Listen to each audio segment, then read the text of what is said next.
Interior design. Oh my goodness. I love it! Interior Design Masters with Alan Carr continues tonight at 8 on BBC One and iPlayer. So how was your day?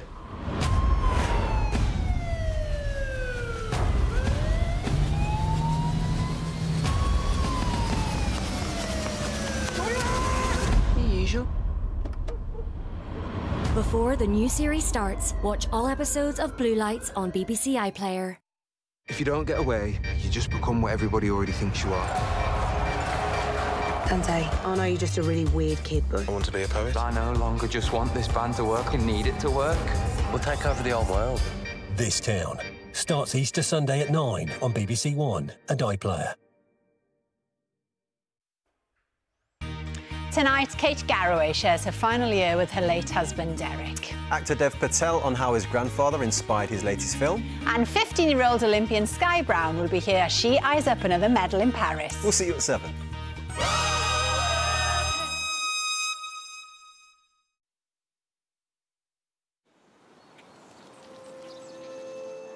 This is BBC One South West. Now the news presented by Sophie Raworth with Victoria Graham.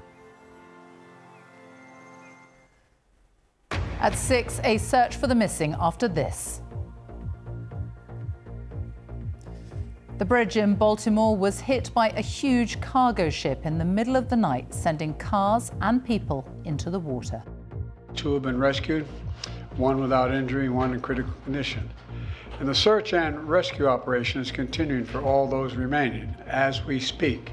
This is the scene now. We'll be piecing together how it could have happened in one of America's busiest ports. Also tonight, fresh details emerge about how the Clapham attacker, Abdul Ezidi, was granted asylum despite being a convicted sex offender. The BBC looks to its future as the Director General says the public will be asked to drive the debate on reforming the licence fee. And Alan Titchmarsh on having his trousers censored by North Korea. In the southwest, living out of a suitcase, a family forced to move 6 times in 5 months because of housing shortages. And heavy rain wreaks havoc in parts of Cornwall with homes and businesses flooded.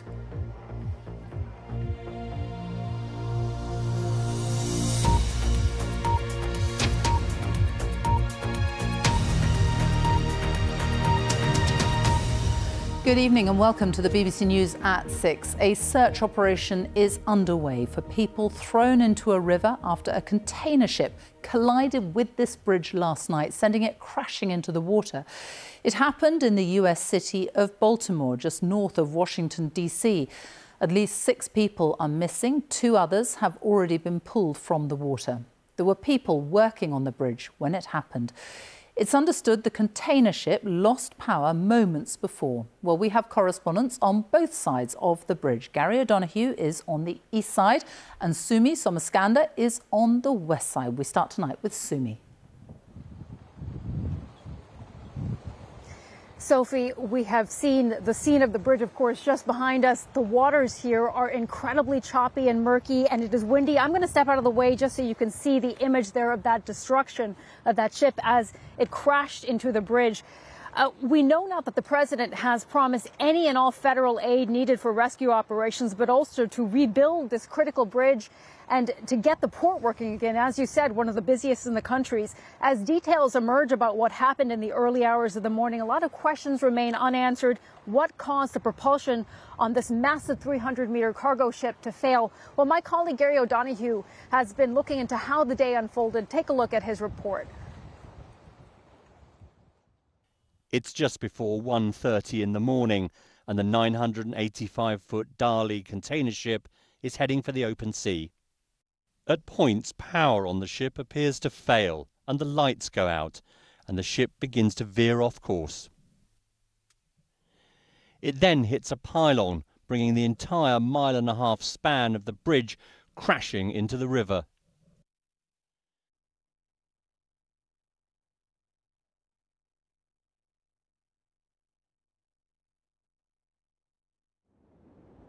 Officials believe 5 vehicles were on the bridge at the time, along with 8 construction workers. 2 of those workers were rescued. 1 is in a critical condition in hospital. Our state is in shock. And I want to take this moment to speak directly to the people of our state. To our first responders, I'm in awe of you.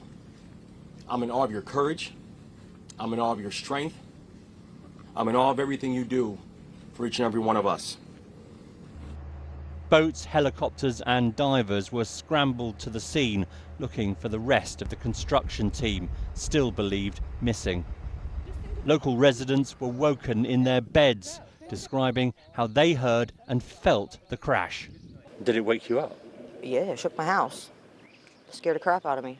My husband does that kind of work, like road work, and to know it could have been his friends, scary and it sucks. Incredibly, the crew on the ship, realising something was wrong, managed to issue a mayday before hitting the bridge. That allowed the authorities on land to prevent more vehicles from going onto the bridge, unquestionably saving lives. Local investigators have made it clear they believe this was an accident and have ruled out any kind of terrorist incident. I've directed my team to move heaven and earth to reopen the port and rebuild the bridge as soon as humanly possible. And we're going to work hand in hand with the support of Maryland to support Maryland whatever they ask for. For now, the port of Baltimore, one of the 10 largest in the United States, remains closed, and the loss of the bridge severs a key artery for large vehicles on America's eastern seaboard. The impact of this accident will be felt for months to come.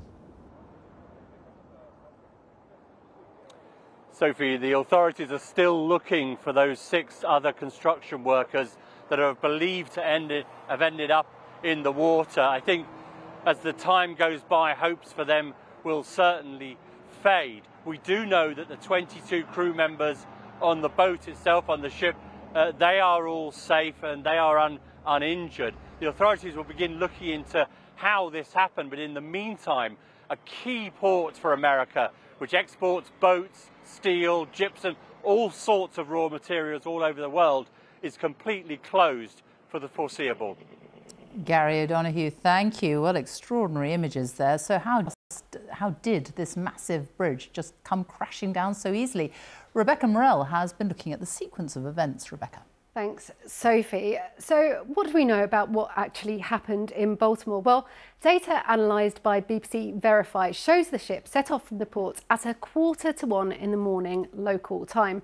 Now, the Dali is a 300-metre-long container ship. On board were 2 pilots. These are mariners from the local port with a specialist knowledge to guide the vessel out to sea. It was heading towards the central section of the bridge, which is wide enough and high enough for the ship to pass through, but it veered off course, crashing into this support column. So what happened? Well, in this video, the ship is nearing the bridge, but at 1:24 a.m, the lights suddenly go out. A major technical fault, we think, happened.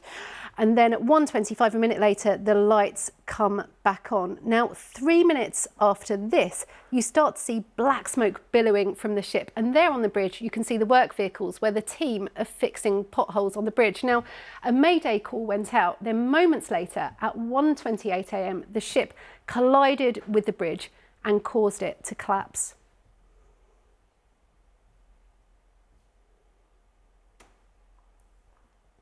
If you lose power while manoeuvring, there's a possibility you could lose control of the steering of the vessel momentarily. There are regulations as to how quickly you have to be able to regain that control if that does happen. But obviously, in such a confined area, those seconds or minutes can make the difference between having a collision or not. So why did such a large part of the bridge collapse? Well, the bridge opened in 1977 and at its centre is a continuous structure which is 366 metres long, and underneath that there are 4 support columns. Now, bridges are tested for impacts, but we don't know if the calculations would have included a vessel this size. Ships are bigger now than they were in the 70s, and the head-on collision took out an entire load-bearing structure. You have a long element that's supported by 4 supports, and you're simply removing one of them. I could not imagine another situation where a bridge like that would resist such a massive force. A major search effort is still going on, using sonar to try and locate any vehicles that fell into the 15 metres of water. And an investigation into the tragedy has already begun. Sophie. Rebecca, thank you. And you can hear more about it all on a special episode of our Americast podcast, which is available now on BBC Sounds. Fresh details have emerged about how the Clapham chemical attacker Abdul Ezedi gained asylum in the UK, despite concerns being raised about him. Ezedi attacked a woman and 2 children in the street with an alkali solution in January. Our Home Affairs correspondent Daniel Sanford is with me now. So what more have we learnt then? Of course, Abdul Ezedi is now believed to be dead, having gone into the River Thames not long after that attack. We haven't really known the full details of his asylum claims until an application by media companies, including the BBC, for the court to release lots of documents, which they've done today. And that reveals his full asylum history. He arrived in 2016, claimed asylum, was refused, appealed, was refused in 2017. A judge in that refusal hearing in 2017 said his evidence was a massive inconsistencies and there was a lack of credibility. But then in 2019, he made a fresh application, fresh submissions. Those were initially turned down, but part of that application was a claim that he'd converted to Christianity. It even included a grainy black and white photograph of his baptism in the Grange Road Baptist Church in Jarrow, in Newcastle. And as part of that, he was saying that he'd been attending church in 2016, was a genuine Christian. He was turned down on that basis, but appealed to a court. The court actually heard from the former reverend from the Baptist Church, who said that he believed that it was a genuine conversion, and he said that he believed he was genuinely Christian. This was despite the fact that Ezedi had been convicted of a sexual offence in 2018, and when he was going to church, he was being accompanied by a male member of the church in order to safeguard the female members of the church. And on the basis of that evidence from Roy Merrin, the Baptist minister, a judge did eventually grant Ezedi asylum. And as we know, early this year, he threw a corrosive substance at a woman and threw a child to the ground. Daniel, thank you. The Director General of the BBC, Tim Davies, says the corporation will launch its biggest ever consultation process next year so that the public can inform and drive the debate on the future of the BBC and the licence fee. He said it was right to ask fundamental questions about the licence fee's longevity in a world that is now full of choice. Here's our media editor, Katie Razzle. Got some intel for you from the prison. Nearly 12 million people watched Happy Valley. I'm a traitor. The Traitors was one of the most talked about shows on British TV. This remains one of the toughest processes around. And old stalwarts like The Apprentice still bring an audience, but in a world of rapidly changing media habits, do we still need a licence fee funded BBC? The government says it wants a new model. The Director General, Tim Davies, today defended the BBC's role in public life, but signalled he is open to licence fee reform. We should be appropriately cautious about unpicking a multi-genre BBC that leads the market rather than is simply about market failure. We should not create another commercial walled garden or a narrow BBC that provides a niche service for the most hardcore users. The very wonder of the BBC is that quality news sits next to genres such as drama and sport, thus ensuring widespread engagement. We will proactively research how to reform the licence fee post-2028, looking at its scope, how it could be more progressive, and making sure its enforcement is fair and proportionate. A time traveller came to call. But as a recent deal with Disney over Doctor Who shows, the licence fee can't pay for it all. And so there was also a commitment to more commercial deals. And you talked as well about boosting the BBC's commercial income. How do you plan to do that? It's the Doctor Who Disney model? Yeah, we've actually got a very good record in the BBC of appropriately commercialising the BBC. So I'm not talking about advertising on UK services or anything. That's never going to happen. Anything, not on my watch. I think, we absolutely want to protect the BBC in what it is in the UK. To me, that's sacrosanct.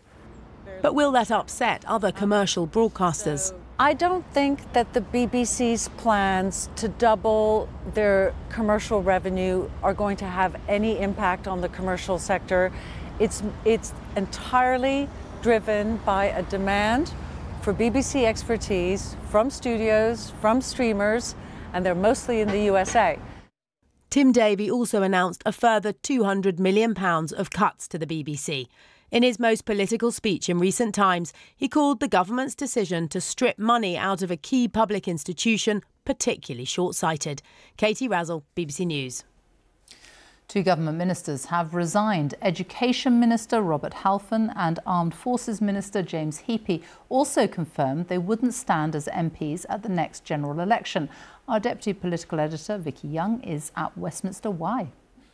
The Prime Minister is losing 2 of his most experienced and well-respected ministers today. The good news for Rishi Sunak is they're not leaving in protest at his leadership or indeed any policy differences. And there are often very personal reasons why MPs decide to stand down, but this is becoming a growing trend amongst Conservatives. 63 of them so far have announced they're not standing at the general election. This often happens when a party has been in power for a long time. Experienced MPs, ministers, even former prime ministers decide they just want to move on and do something else with their lives. But there's no doubt that some Conservatives will be looking at those opinion polls and getting out before voters make the decision for them.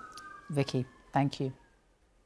Now, they're meant to be a useful budgeting tool, but almost 4 million smart meters for gas and electricity that have been installed in homes are not working properly. The smart meters should be sending accurate readings. Instead, they're working on estimates, and that means some customers could be paying too much, others are paying too little and maybe racking up debt. Here's our cost of living correspondent, Coletta Smith. Suzanne is annoyed. Just doesn't make sense at all. I can't understand where it's come from. She's got a smart meter that isn't working properly, and it's driving her mad. This is a debt that just doesn't make sense at all. Suzanne relies on electrical equipment. This is my sleep apnea machine. So when her smart meter started showing she was in debt a few months ago, she contacted her energy company straight away. But despite lots of back and forth, no one has been out to fix it. I'm frightened to use any electrical items, including my medical equipment. I'm very conscious about the usage. I'm not sleeping well because it's stressful. The latest figures show that nearly 35 million homes and small businesses across England, Scotland and Wales had a smart meter installed. The problem is that nearly 4 million of them aren't working correctly. They're either not sending any information at all, or they're showing and sending the wrong information to suppliers. The National Audit Office have said they're concerned that energy companies haven't been focusing on fixing problems with existing smart meters because they've been incentivised to keep installing new smart meters in people's homes to hit that government target of 74% of homes and businesses by the end of next year. Even suppliers agree that the industry needs to fix more meters. Some of the older meters still don't work well if you switch. And so I think what we need to do now is really focus the effort of the entire engineering industry in the smart meter space and companies on making sure that not only are we providing smart meters whenever people want them, but we're putting effort into fixing them. If you have a smart meter but your bills are showing that the reading is an estimate, or if the figure's higher or lower than you were expecting, then there may well be a problem, so it's worth taking your own readings to check. Since we began asking questions today, Suzanne's supplier has wiped out the debt that was showing on her smart meter. She says she's relieved but still not sure if she trusts the technology. I've had one for 4 years and it's been nothing but problem after problem. While the vast majority might be working, there's still a long way to go until everyone's meters are as smart as advertised. Coletta Smith, BBC News. An American journalist who was arrested in Russia a year ago on espionage charges has had his detention behind bars in Russia extended as he awaits trial. Evan Gershkovich, a reporter for the Wall Street Journal, is the first Western journalist to face such charges since the fall of the Soviet Union. The US ambassador in Moscow has called the charges categorically untrue and fiction. Our Russia editor, Steve Rosenberg, reports. We weren't allowed in to the Moscow city courthouse. Nothing personal. All journalists were being kept out. Instead, the court released its own video. Just 6 seconds of Evan Gershkovich A judge ruled he must stay in jail. Evan, how are you? This week marks 1 year since the Wall Street Journal reporter was arrested in Russia. Evan Gershkovich, the first US journalist here since the Cold War to be charged with spying. He and his employer insist he's innocent. Deadlines and everything you've got. So does the US government. Might be a first It's step demanding that Russia let him go. The message is release him now. He was and is a journalist who was doing his job, doing nothing wrong. The insinuations that he was somehow engaging in some kind of criminal activity is just flat out false. Last month, Vladimir Putin hinted that Mr. Gershkovich could be freed in a prisoner swap. In return, the Kremlin's thought to want the release of an FSB officer who's serving a life sentence for murder in Germany. No deal yet. If convicted, the US journalist faces up to 20 years in prison. Russian officials no longer hide the fact that Evan Gershkovich is a bargaining chip, someone they would, in theory, be willing to exchange for one of their own, in prison in the West. His fate has attracted worldwide attention, but he is by no means the only American behind bars in Russia. Former US Marine Paul Whelan is serving a 16-year sentence for espionage. America insists he's innocent. Journalist Alsu Kurmasheva holds US and Russian citizenships. She's been accused of spreading false information about the Russian army. Thousands. As for Evan Gershkovich, those who know him well just want him home. We all miss our, best friend. We all miss talking to him all the time, and all his friends feel the same way. They'll have some part of their lives where there's this kind of big hole, this big absence. Evan Gershkovich is a journalist who loves Russia and loves reporting on Russia. But he remains in a Russian jail. Steve Rosenberg, BBC News, Moscow. The time is 6:20. Our top story this evening. A search for survivors after a container ship crashes into a major bridge in the US city of Baltimore, causing it to collapse. And coming up, can they make it to the Euros again? Wales prepare to take on Poland in the playoff final. And in Spotlight, cracking the training before Easter, lifeguards are back on our beaches preparing for the holiday season. On your e-bike, a rental scheme in Plymouth extends across the Tamar. And piecing together its future, the Storm Tower saved from the sea.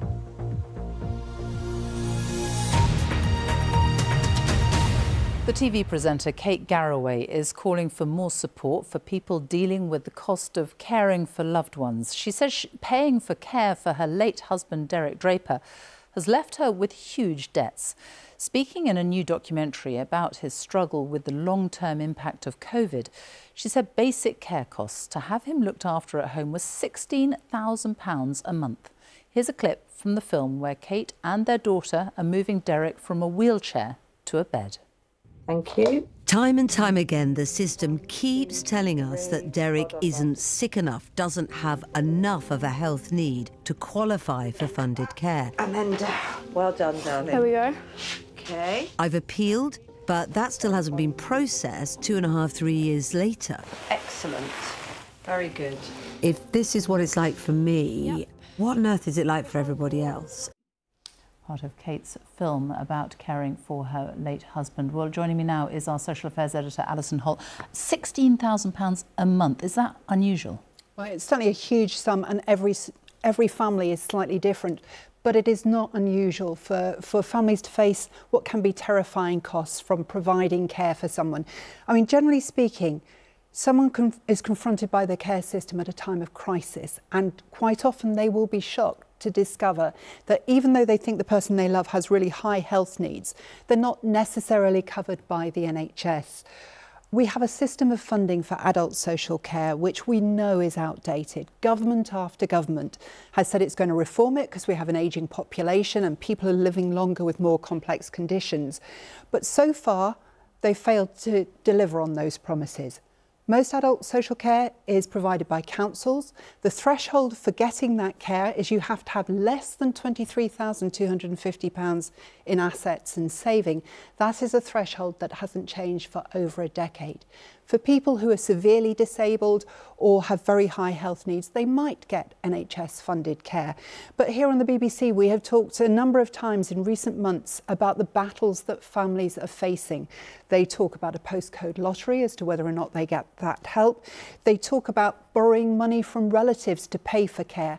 But the most common theme is families feeling very much on their own, providing that support day in, day out, without the backup they feel they need. Alison Holt, thank you.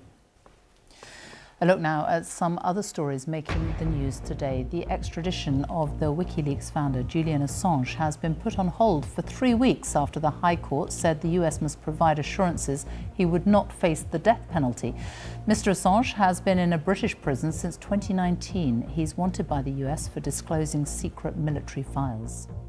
The pizza chain Papa John's has confirmed it plans to close nearly a tenth of its restaurants in the UK. The company said all 43 sites marked for closure are underperforming. It's not yet clear how many jobs will be lost.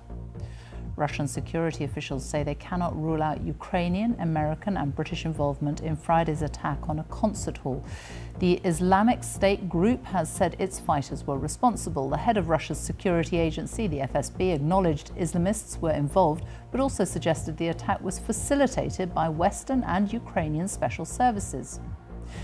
Buckingham Palace says the King and Queen will join other members of the royal family at the Easter Sunday service held at St George's Chapel in Windsor. It will be the King's most significant public appearance since he was diagnosed with cancer. Now, Wales face Poland in a playoff final in Cardiff tonight with a place at Euro 2024 at stake. The winner will join a tough group, which includes France and the Netherlands, in the finals of the tournament in Germany this summer. Hal Griffith looks ahead to the match. Their summer plans are up in the air, but Wales know their fate is in their own hands. Win tonight and a place in the Euros is secure. There'll be 30,000 supporters in Cardiff willing them on. We know when we go out in front of those fans, that's our brothers, our sisters, our friends, our family. They're the people in the crowd. And if we weren't playing, we'd be in there as well. So it feels like there's more than just 11 of us on that field. Come on, Wales! For decades, Welsh fans didn't even dare dream of making it to a major tournament. Now they're on the cusp of a fourth in 8 years. It means there's a generation like Elisa and Roisin who've grown up knowing little else. Watching Wales on the world stage, qualifying and playing in these major tournaments is such a big thing, especially for bringing people together. And you nervous about tonight? Oh my gosh, I'm so nervous. We'll be fine, the boys will smash it. History is on the side of tonight's opponents. Wales haven't beaten Poland since 1973, but right now the two aren't, well, poles apart. Poland ranked 30th in the world, Wales 29th. So evenly matched, Wales are prepared for penalties. We'd be stupid not to, wouldn't we? It's a possibility. So if we were ignorant enough to ignore that fact, so yeah, we've done some work on it, of course. You know, it doesn't take away our confidence. We believe we can get a positive result, of course. But yeah, it'd be foolish for us not to work on it. It's a pressure these players hope they can thrive under and keep Wales' remarkable run going. So can they take that last big step? Well, this is a fairly youthful Wales team, but they do have some recent experience to draw on. Just under 2 years ago, at this very stadium, Wales faced a playoff final against Ukraine to make it to the World Cup. On that night, it was a goal by Gareth Bale, which sealed it. They no longer have his talents to call upon. But when they beat Finland here last week, they showed they do have plenty of pace and skill up front to frighten some teams and some slower defences. They hope that's what Poland will provide this evening. We'll find out whether they've got enough to make it over the line. We certainly will, Hal. Thank you. And finally, the TV presenter and gardener Alan Titchmarsh is not known for courting controversy, but it seems he has caused rather a lot of upset in North Korea. The reason? It's all down to his dress sense, as Graham Satchell reports. 그럼 그 방법에 대해서 보기로 합시다. This is Alan Titchmarsh, as you've never quite seen him before on North Korean state TV. Look at his genes. They've been blurred, censored by the North Korean authorities. Well, it's taken me to the age of 74 to be regarded in the same way as Elvis Presley, Tom Jones, Rod Stewart and co. So secretly, well, very bemused, but really rather chuffed, I think, really.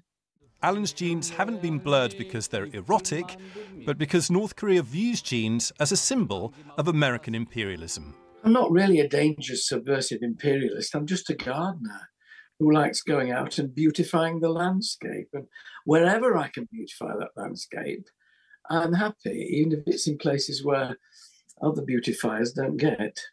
Quite what viewers in North Korea make of watching Alan Titchmarsh gardening in blurred jeans is not clear, but they can do so safe in the knowledge that they will not be overly influenced by Western capitalist's greatest anti-socialist bourgeois weapon, the blue jean. Graham Satchell, BBC News.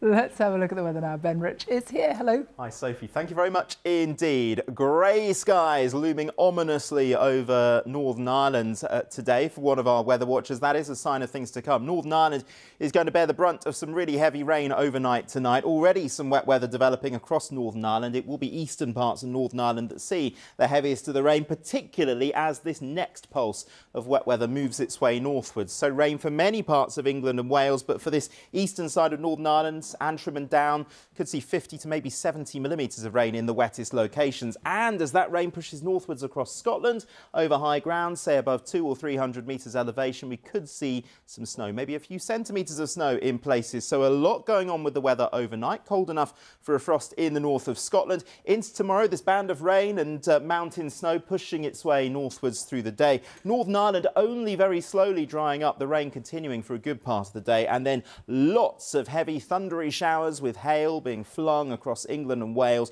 on what will be quite a brisk winds. Temperatures, well, 7 to 12 degrees at best. Now, this big area of low pressure is driving things right now. This low has actually been named by the Spanish Weather Service. It's been named Storm Nelson because of effects it is having in Spain. But for us, as it moves closer for Thursday, it's going to bring some really strong winds, potentially gales or severe gales around southern and western coast. But even inland, some strong winds for England and Wales. Northern Ireland seeing more rain, heavy showers further south.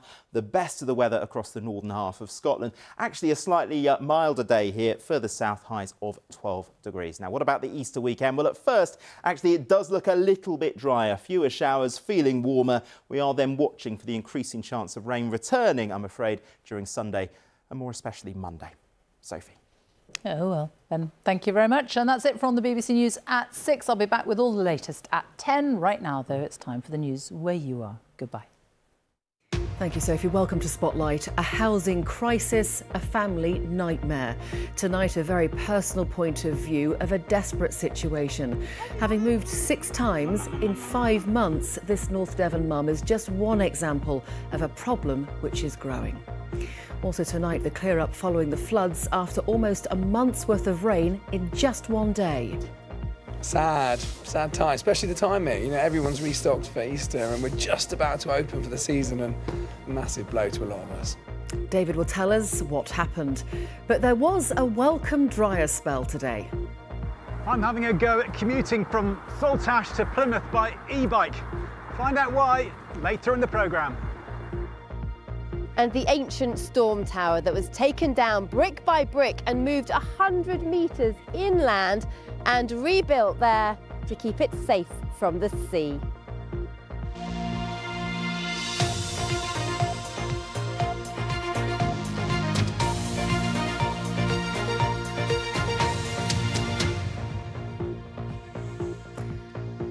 The number of children living in temporary accommodation in Devon is at its highest since 2019. New government figures show there are almost 260 in the county. In Cornwall, that figure has almost doubled, from just over 440 children to more than 850. But what's the impact on children who don't have a permanent place to call home? Well, one mum from North Devon, served with a no-fault eviction, has now moved 6 times in 5 months. The council says Charlotte Cheshire made herself intentionally homeless, but Charlotte disputes that. Here is her story.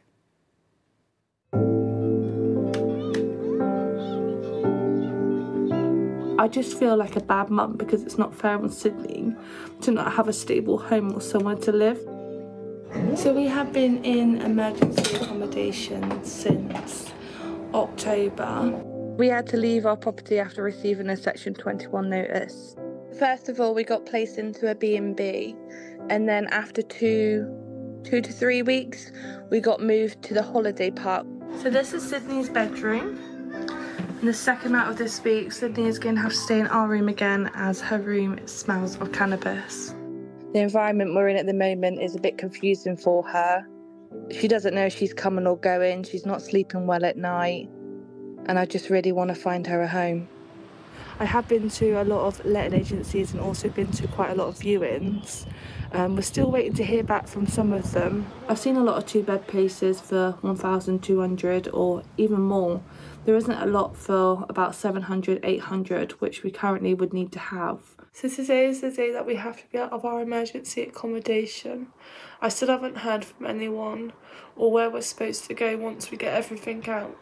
So it is 10:30 and we still haven't received any information of where we'll be going. But in the meantime, I guess we just have to wait and see what's going to happen. And I'm so worried because I don't know what's going to happen to us. Finally, in the afternoon, we had a call from social services. Then we went to the Premier Inn. Then we got moved to Royal Fortescue Hotel. Then we have been at my nan's house, and then we are at Kenny's mum's house as well at the moment. But last year I had to leave my job when we went to emergency accommodation because I couldn't get myself to work and Sydney to childcare. I do currently wear a wig because last year I went under a lot of stress and I lost quite a bit of my hair on one side, so I've had to shave it off. What I'd like to see is people that are struggling to get on the ladder is more support, more networks working together to support you. I don't think there's a lot of support out there at the moment or anybody that you can talk to with the situation that you're in. I'm not going to give up until I find a home for our daughter. And we've just had an update from Charlotte, who says she's back sleeping on the sofa in her grandma's flat with baby Sydney in a travel cot and her partner is staying with friends. North Devon District Council says it continues to work with people in Charlotte's position.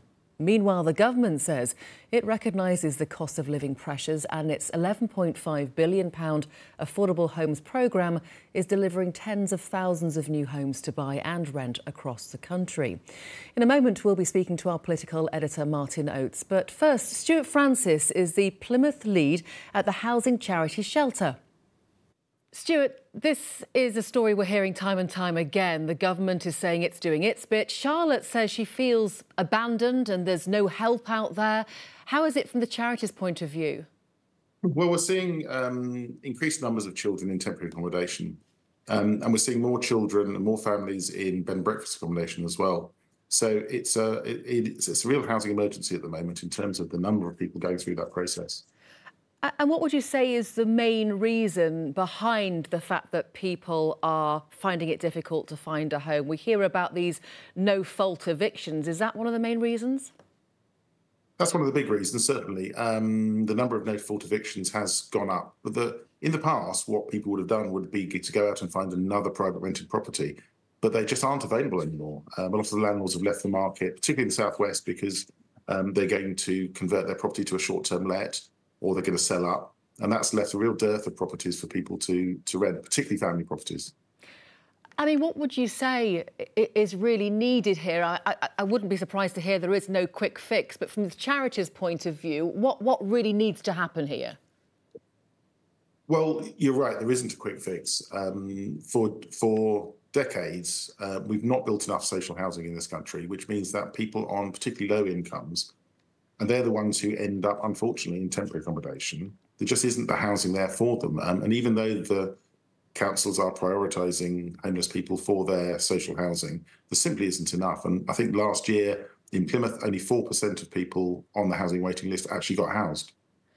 I mean, the government says it's putting £11.5 billion into its affordable homes programme. It's delivering tens of thousands of new homes to buy or rent across the country. Is it just not happening too much here? It's across the country. I mean, we reckon that we need to build something like 90,000 new social homes, and that's for social rent. And a lot of the ones the government are building are for affordable rent, which is a higher rent. They're just not affordable for people on low incomes. And obviously charities like yours are there to help people, and yet still Charlotte says that she feels alone. Is it that there is help out there, but people just aren't talking to each other?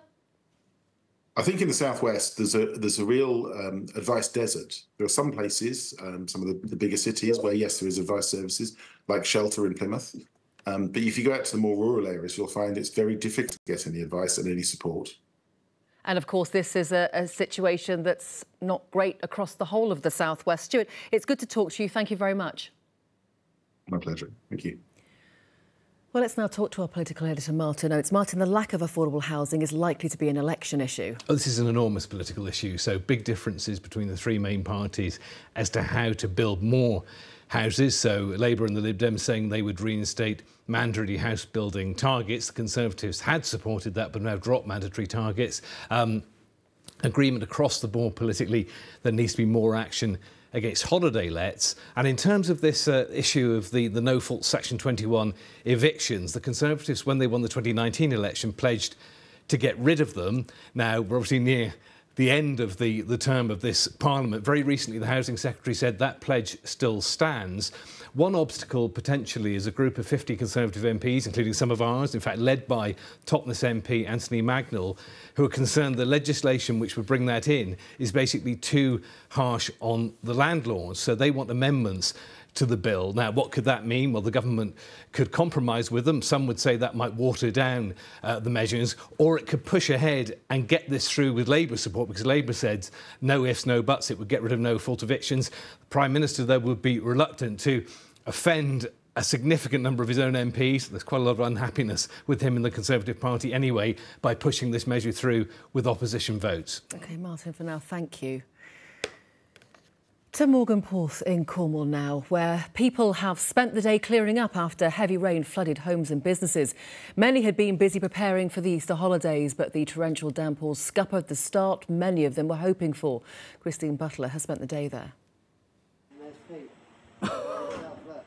I mean, I can't believe this. I've never seen this in my life. Pete Abel, who runs the surf school, came home last night to find it flooded. I mean, my mum was babysitting right here, and and I literally 10 minutes later it was another foot higher. So my mum just managed to get out as well. We evacuated the family from the house. We live up there, just in case. We went and slept at my mum's house up on the hills. Sad time, especially the timing. Everyone's restocked for Easter, and we're just about to open for the season, and it's a massive blow to a lot of us. There's a car coming through here. Look. Nick Bennett, who owns the Merrymore Inn, filmed the floodwater as it was advancing through the beachfront. So about 10 o'clock last night, the river had burst its banks further up the valley there, and it came into the valley on the right-hand side and flooded all the businesses over on the right-hand side of the village there. Have you ever known it that bad? So I've only ever known it once happen before, and I think that was in 1999 or 2000, and the Environment Agency came back further a few months later and put a topping on top of the concrete wall to try and stop that ever happening again. But unfortunately last night, just due to the sheer volume of what we've had over the last few months, and last night, unfortunately, it came into the village and flooded quite badly over the other side of the village there. The Catch restaurant spent the morning bailing out the cellar and still managed to serve food at lunchtime. We didn't expect the level of water that fell from the skies last night. It was quite extraordinary. Stuart Kirk has had a business here for 65 years. His shop was spared because of its elevated position. His containers, full of stock, were not.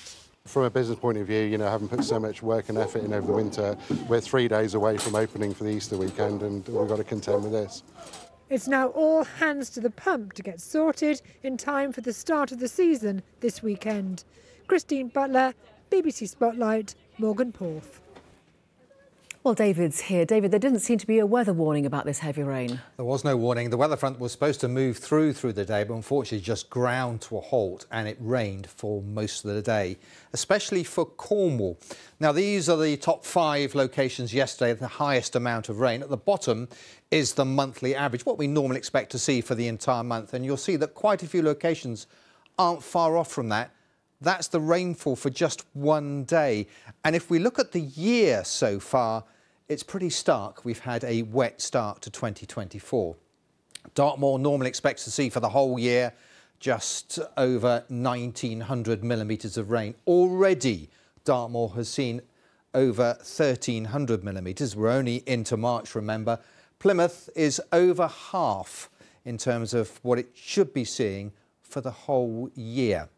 Now, the reason for the very wet weather yesterday was what the jet stream's currently doing. It's got a big loop in it, and it's trapped an area of low pressure west of the UK, and that is slow moving, and it's going to be a problem for tomorrow and also for the rest of this week, with, unfortunately, further wet weather in the forecast. Victoria. Thank you, David. Full weather forecast at the end of the programme, of course.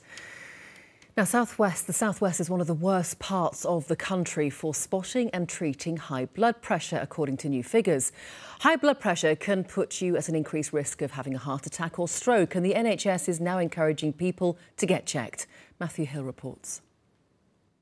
I felt a numbness in my right-hand side and a numbness in my leg, but then I walked to the toilet and then I caught myself in the mirror and my whole right-hand side of my face dropped.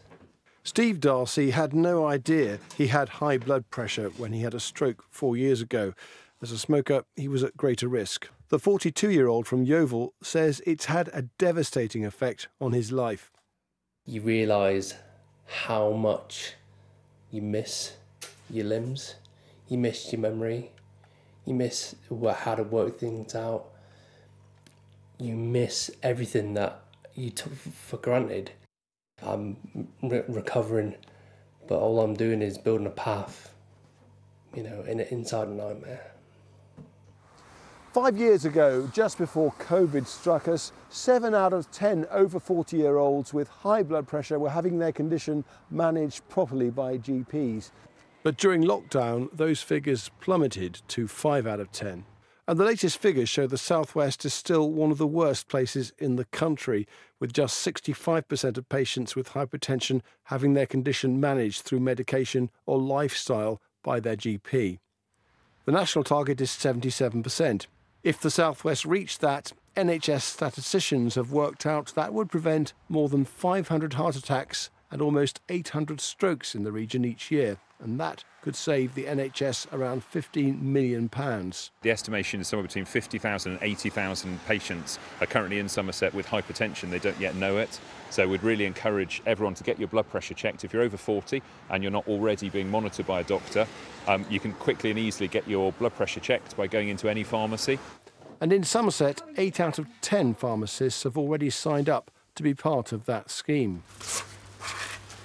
It isn't just medical settings. Sports fans are also being targeted by the NHS. Here, Yeovil Town supporters are being offered free blood pressure checks to try to make the message go further. High blood pressure usually has no symptoms. And it's hoped that by raising awareness of what is a silent killer, that hundreds of lives will be saved. Matthew Hill, BBC Spotlight. With just a few days to go before the Easter holidays, RNLI lifeguards have been making their final preparations to keep people safe on our beaches this season. They've spent the last couple of weeks refreshing their skills to ensure they're up to speed for the coming months. John Ayres has the details. They're a vital part of the experience when we visit our region's beaches. Here, the lifeguards are training on their vehicles ready for the start of the season on Good Friday. For Poppy Wood, this will be her 6th season. Location, absolutely. The team is great, and the whole objective is amazing.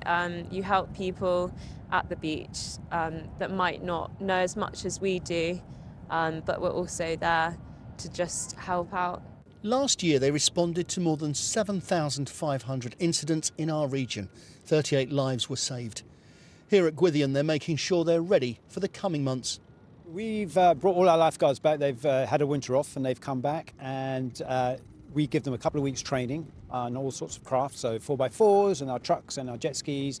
And we also do a lot of running and swimming and using the paddle boards just to get our lifeguards, so there's no skill fade involved, and get them all honed up ready to go at the start of the season. The RNLI will be patrolling 26 beaches over the Easter school holidays. That drops to 4 beaches afterwards, but will be full-time on all the beaches again from May. And as always, they want the public to be aware of their key messages. You always choose a lifeguarded beach. And when you're at the lifeguarded beach, look out for the bathers and bodyboarders. Look out for the red and yellow flags, which will be the safe bathing area. And when you're in there swimming, if you need advice or you need some direction, the lifeguards are always at the water's edge and can always help and advise. Now, after the winter we've had, you can understand why people will be very keen to go out and swim this weekend. The lifeguards are giving out all of their usual safety messages, but they're reminding people that the water is at its coldest at this time of year, and there's a real risk of cold water shock. John Ayres, BBC Spotlight, Gwithian. Saltash is the latest place to benefit from an investment in active travel with the introduction today of an e-bike rental scheme. Beryl Bikes began operating in Plymouth a year ago, and now riders in Saltash will be able to cycle into the city. We sent John Danks for a bike ride across the Tamar. Cycling in Saltash just got an electric boost. It's quite a hilly place, Saltash. Do you think this is something that might do well? Oh, without a doubt, without a doubt. I wouldn't even attempt to go up the hills on a normal bike. So yeah, I would certainly use one of these. 44 new e-bikes were rolled out in the town this morning. But not everyone was impressed. Wouldn't be better than this one, would you? I got up vertical hills on this. Is that powered? Yeah. Yeah. Can you get up Station Hill, Albert Road? Yeah, yes. That's what we want to see, if these can get up Albert Road. Well, they'd be lucky if they do. This latest investment, part of a drive to get bums on bicycle seats and fewer journeys made by car. For journeys down to our beautiful waterside, or down to the station, or from the station to the library or leisure centre, or to some of the supermarkets, for short journeys, I think they're going to be brilliant. So this bike scheme is all about encouraging active travel. So I'm going to give it a go and cycle to Plymouth.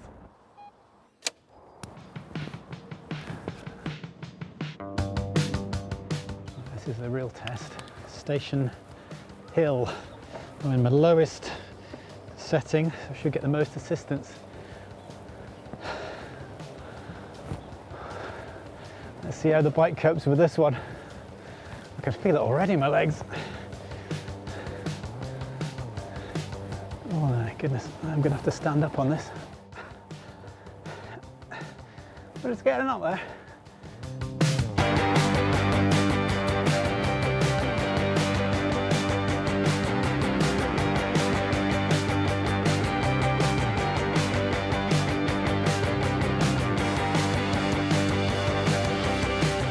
Well, the views so far are pretty good.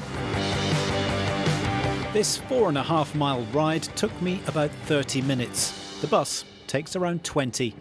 £4.50 that would work out at, so not the cheapest form of transport, but if it's about getting some exercise and being active, it's not a bad option. John Danks, BBC Spotlight, Plymouth. And he got up that hill. A teenager from Cornwall has her sights set on the Los Angeles Olympics in 4 years' time. Jess Hartley only switched from gymnastics to boxing 18 months ago, and on Sunday she was crowned junior English champion. Andy Burkitt has been to the Newquay Boxing Academy to meet her. Talented, ambitious and confident. A dangerous combination if you're an opponent. The feeling when they put your hand up is just the most exciting thing, and you just can't wait to get crowned and put your medal on. I'm going to have a shelf in my bedroom with all my medals and trophies on. Oh, all of them? How many have you got so far? Well, I've got 2 medals and 3 trophies. But I get the impression you think there's going to be more. There's going to be way more when that came from. I'm not arguing with her, and neither, it seems, is her coach. Can't really fault her, to be honest. There's improvements every time she comes in, so what we're working on, she takes that away, she comes back, she works on it. Yeah, in such a short time as well, so with more time to work with her, yeah, she's definitely going places. And it's not just her coach who's impressed. as she looks to follow in the footsteps of another Newquay fighter who's putting Cornwall on the boxing map.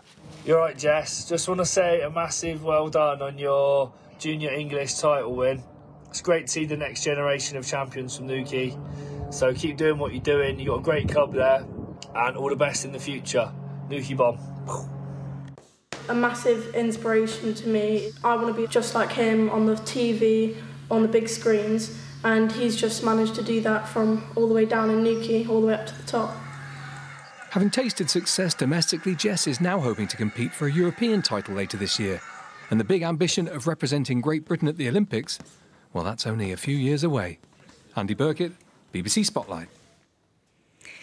A 189-year-old former lookout tower in Cornwall has officially reopened after being moved to escape coastal erosion. The compass point, known locally as the Pepper Pot in Bude, has been moved 100 metres inland. Janine Jansen joined the celebrations. If you like huge jigsaws, you'll love this.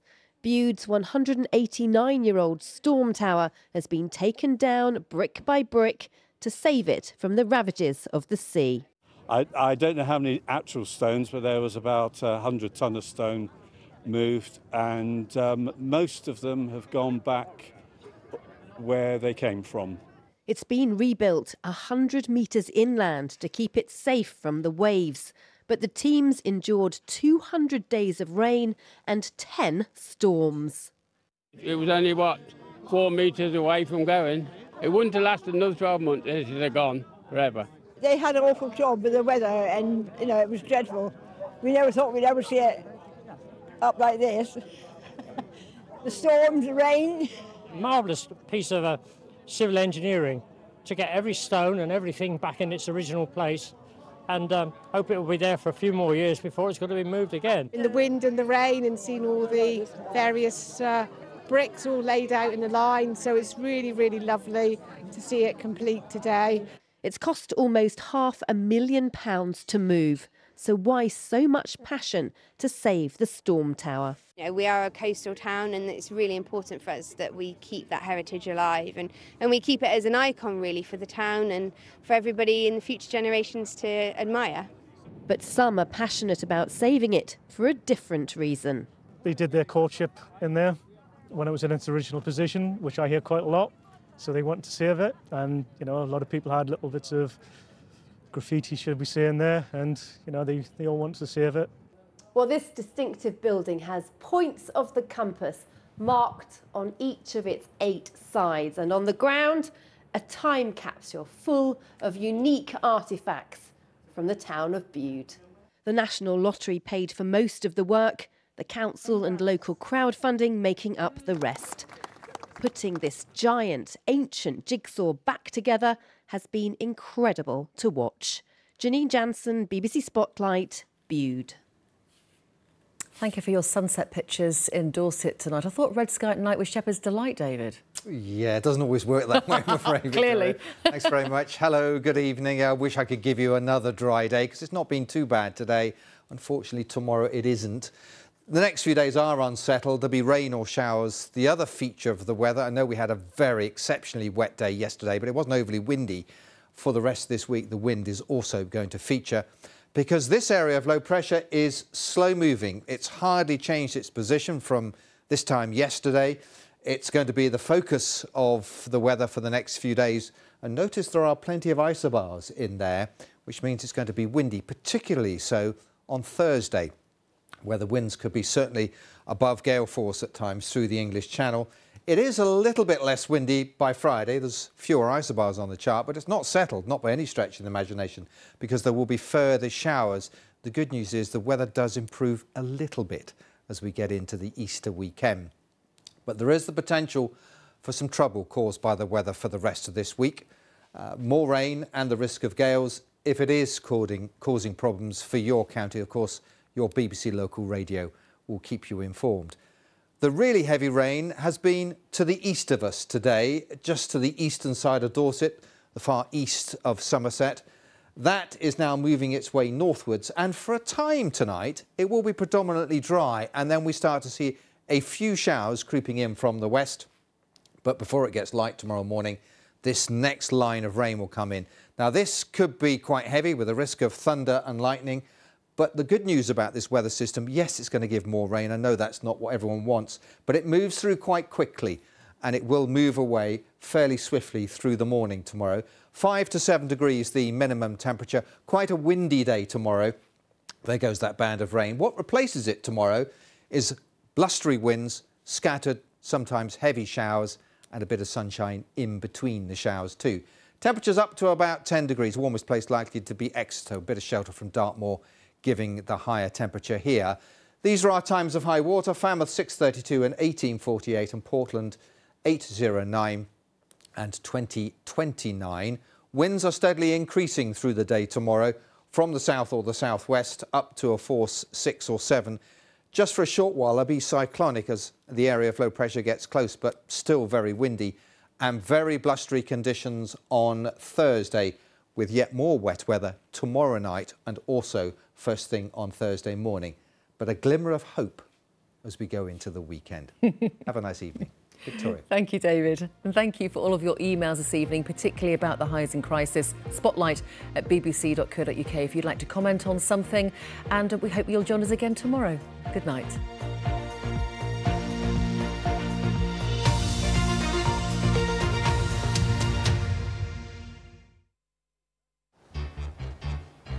Ready, steady.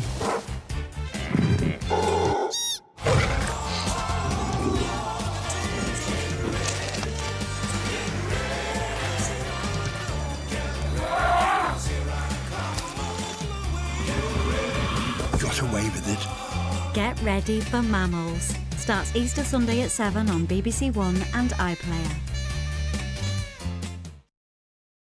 The toughest game show on earth is back. Contenders are going to need nerves of steel. The gladiators are clearly fired up. I don't believe what I've just seen. You are a finalist on Gladiators. 3, 2, 1. It all comes down to this. Gladiators, the grand final, Saturday at 5:50 on BBC One and iPlayer. Welcome on in, Ali here. Lovely to be with you live on BBC One.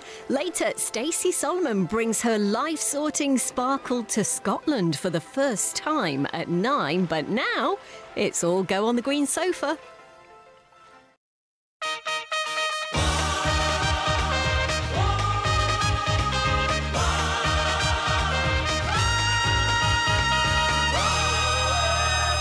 Good evening and welcome to Tuesday's One Show live on BBC One and iPlayer with Alex Jones and Jermaine Genius.